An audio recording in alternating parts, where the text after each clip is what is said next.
Hello, this is Angelia with today's wisdom. Today's wisdom comes from Daily Hindu Wisdom. Know God, and all fetters will fall away.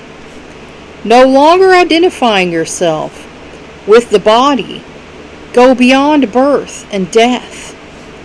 All your desires will be fulfilled in Him, who is one without a second. Know Him to be enshrined in your heart always. Truly, there is nothing more in life to know. Meditate and realize this world is filled with the presence of God.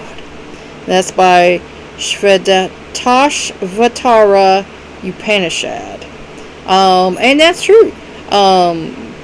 If you know God, a lot of us do, we're not shackled to the world so much. People who are living very worldly, fleshly lives, they're shackled to the world. Whatever happens to them is because of the world, or the world is going to have their outcome. But if you know God and you know that this is just temporary, we're going to leave it one day and we're going to go to be with God, then this plane, this earth school, is not such a big deal. It's a temporary thing, a transient stage in your life, and it's going to go away someday. So if you think you're your body, then let me ask you this. Do you not believe in science, where all these people have shown, the aura, and, that you actually lose that certain amount of weight when you die? Where does it go? Most people say it's the soul leaving your body.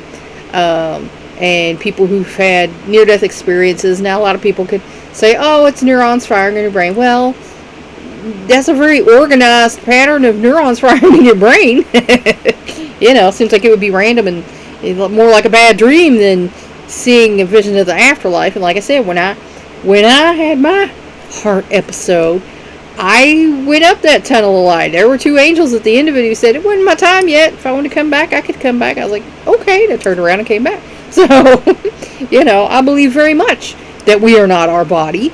We have to live in the body for now. But one day we're going to leave it. And that's the time you need to be concerned about. So, we're all born. We're all going to die. There's more to life than that. And there should be, hopefully, you believe there's more than that. And here on earth, all your desires are not going to be fulfilled. Let's face it. Every single one of us can't be a billionaire, like we were talking about the billion Powerball we were all hoping to win. But two people had to split it. Not all of us can be billionaires. Not all of us can have everything we want. So, in the end, if you listen to the description, in Revelation, it talks about how heaven is the streets of gold, and the buildings that are like, basically jewels, see-through jewel-colored buildings like crystals, and everyone has a place. Jesus said, in my Father's home there are many mansions, and I go to prepare a place for you. If it was not so, I would tell you. So, that's something that we need to be desiring, as well as the things we desire here on earth. And God is God. He created everything. The Native Americans call Him Creator. The Hindus here called Him God. And there are different belief systems in the Hindu religion, as well as in a lot of them. Some have a lot of gods, and but if He is enshrined in your heart always, then the world is not going to be so awful. Because the world is pretty awful. It's a pretty awful place. None of us get, are just desserts. Some people do, but I won't get into that. But all of us, if we kept God a little closer, we'd realize this is not all it is. This is the phase I'm living in now. I have to deal with this now. And later on, there's going to be different things I'm going to have to deal with. One of my good friends told me one time, she said, she goes, I was saved at a young age, and I was a preacher's daughter, and I was coming up, and, came time to graduate school, and they're like, well, what are you going to do after school? And she's like, I'm just going to sit here on the porch and wait for God. Jesus said he's coming. I'm just going to sit and wait for him to come. And they're like, no, you can't do that. So, she was a very, godly woman. And that was her plan, is she was just going to sit there and wait for Jesus to come. She didn't want to do anything or be anything. She just wanted to sit there and wait for Jesus to come. So, here, once you know that God is real and he has touched your soul and you have touched his, then there is nothing more that you need to know. It's good to know things. It's good to be intelligent, not ignorant, and it's good to be thoughtful and not unthoughtful of people. But once you know that, then you've got that connection. It's like an umbilicus, I guess.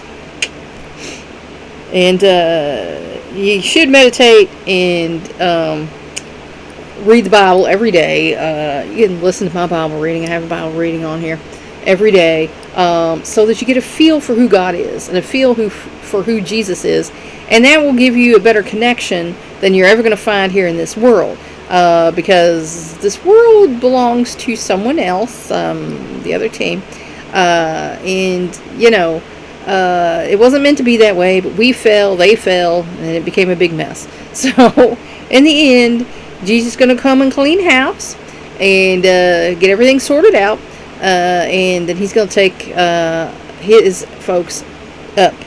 So the world is filled with the presence of God. If you just look for it, like I said, the Squire Rational folks, the Godwinks, there was a group I just went ahead and joined. I'm wary of joining groups on Facebook now because there's so many crazy drama folks going on.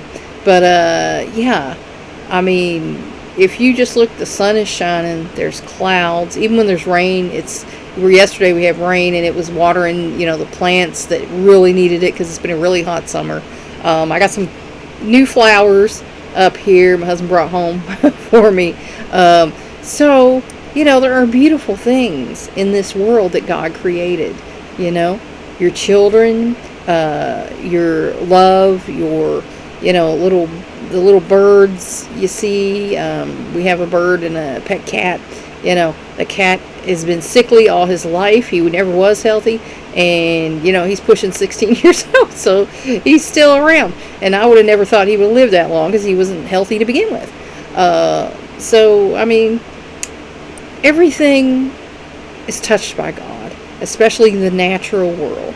Now, the man-made world, maybe not so much. He gives man the intelligence to make the man-made world, but his fingerprint isn't on so much of that. And we rely a lot too much, in some cases, on the man-made world. There's a lot of people got the mindset that they can just, God said we're supposed to dominate the world. Well, yeah, but he didn't say you're supposed to destroy it. There's stewardship. There's responsible use of the resources that God gave you here on the world. He didn't say just wipe it out for your own greed.